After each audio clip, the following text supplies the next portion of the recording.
অনুরাগের ছোঁয়া ধারাবাহিকের আজকের পর্বে দেখা যায় যে দীপা চারুর জায়গায় নিজেই বসে বিয়ের সকল নিয়ম কানুন পালন করতে থাকে। কুন্তলা রুটিকে বলে অবশেষে বিয়েটা হচ্ছে, কিন্তু এই ঘুমটা পড়ে কে বিয়ে করে রুটি বলে সমাজের জন্য সন্দেহ হচ্ছে। ঠিক সেই মুহূর্তে দেখা যায় চারু সেনগুপ্ত বাড়িতে এসে হাজির হয় আর বলে যে এসএস এর সাথে কার বিয়ে হচ্ছে। সবাই চারুকে এখানে দেখেই অবাক হয়ে যায়। তখনই উর্মি দীপার সামনে আসে এবং ঘুমটার আড়ালে যে দীপা আছে ঘুমটা সরিয়ে সেটা দেখতে পায় আর সকলেই চমকে যায়। কুন্তলা তখন ভাবতে থাকে আমি নিজের হাতেই দীপাকে কফিনের ভেতর আটকে রেখেছিলাম, তাহলে এখানে দীপা কিভাবে আসলো। সূর্য তখন বলে আপনার সাথেই আমার বিয়ে হওয়ার কথা ছিল। দীপা জানায় যে শুধু আজকেই নয়, 7 জন্মে ডাক্তারবাবু। সূর্য তখন তার স্মৃতিতে মনে পড়ে থাকে সেখানেও তাকে একজন কেউ ডাক্তারবাবু বলেই ডাকছিল। বাড়ির সকলেই তখন কথা শুনতে থাকে। চারু তখন বলে তুমি শেষ মুহূর্তে আমাকে বিয়েটা করতে দিলে না এসজি, এখন আমার কি হবে বলতো।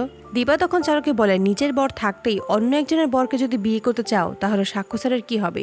ঠিক সেই মুহূর্তে ডেলিভারি ম্যান এসে একটা ফুলের তোড়া দেয়, যেখানে সাক্ষ্য দীপা ও সূর্যের জন্য শুভেচ্ছা জানিয়েছে। দীপা তখন চারুকে বলে সাক্ষ্য স্যার তো নিজে আসেনি। চারু তখন বলে আমি কি করবো বলতো, আজকে তোমার আর এসএস এর বিয়ে, তাও নিজে না এসে ফুল পাঠিয়েছে। এই বলে দীপাকে জড়িয়ে ধরে, যা দেখে সকলেই চমকে যায়। দীপা তখন বলে খুব অবাক হচ্ছেন তাই না, আপনাদের সামনে সত্যিটা থাকার পরও আপনারা যখন দেখতে পাচ্ছিলেন না, তখন আমার অবর্তমানে চারুকে এই বাড়িতে আমি এনেছিলাম। চারুই আমাকে এই বাড়িতে ঢুকতে সাহায্য করেছিল। আমরা দুজন প্ল্যান করেই সমস্তটা করেছি। যা অপরিষ্কার ছিল সমস্তটাই পরিষ্কার হয়েছে। সোনা চারুর কাছে এসে বলে তুমি এই মহিলার সাথে থেকে আমাদের সবাইকে ঠকিয়েছো। চারু সোনাকে বলে মাকে কাছে পেলে কেউ ঠকে যায় না সোনা, এখনো সময় আছে, তুমি সবটা বুঝে নাও। রূপা তখন বলে তার মানে পাপার সাথে তোমার কোনো ডিভোর্স হয়নি। চারু বলে যে না, আমি খুব সুখেই আছি। সাক্ষ্য আমার খুব খেয়াল রাখে, খুব যত্ন করে, আর এই পুরো বিষয়টাই সাক্ষ্য জানে। সোনাকে তখন কুন্তলা বলে সবাই তোমাকে মিথ্যে কথা বলছে, সবাই তোমাকে ঠকিয়েছে, আমি তোমাকে সত্যি কথা বলছি। ঠিক সেই মুহূর্তে ক্ষিপ্ত হয়ে দীপা কুন্তলার সামনে আসে এবং ঠাটিয়ে চড় মারে। প্রবীরকে তখন বলে আমাকে কিডন্যাপ করিয়েছে, ও সমস্ত কিছু করিয়েছে, কফিনের ভিতর আমাকে আটকে রেখেছিল। চারু সময় মতো না গেলে আমি সেখানেই মারা যেতাম।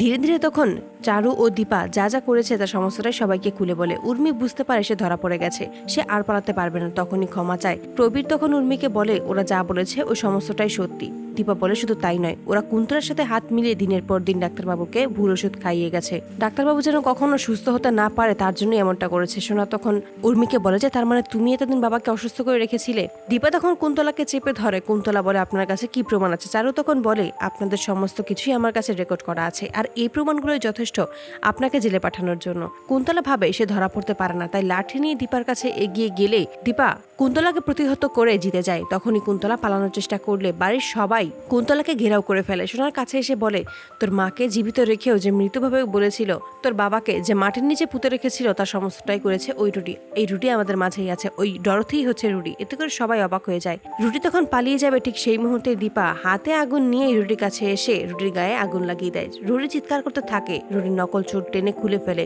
যা দেখে সবাই অবাক হয়ে যায়। সোনা তখন তার মায়ের সাথে করা অপমানগুলো মনে করতে থাকে। সে তার মাকে এই রুটির জন্য কত কথা শুনিয়েছে, কত কষ্ট দিয়েছে। তার মা তাকে বারবার বলেছিল এই ডরথি রুটি, কিন্তু সোনা কখনোই এই কথাটা বিশ্বাস করেনি। সোনা তখন নিজের হাতেই ওই লাঠিটা তুলে নেয়, তারপরে রুটিকে আচ্ছা মতো মজা থাকে। তখনই রূপা এসে সোনাকে শান্ত করে। সমস্ত কিছু দেখেই উর্মি ভয় পেয়ে যায় এবং নিজেকে শেষ করে দেওয়ার চিন্তা করতে থাকে। ফলের চাকু নিয়েই পেটের মধ্যে ঢুকিয়ে দেয়। এই সুযোগে কুন্তলা ও রুডি সেখান থেকে পালিয়ে যায়।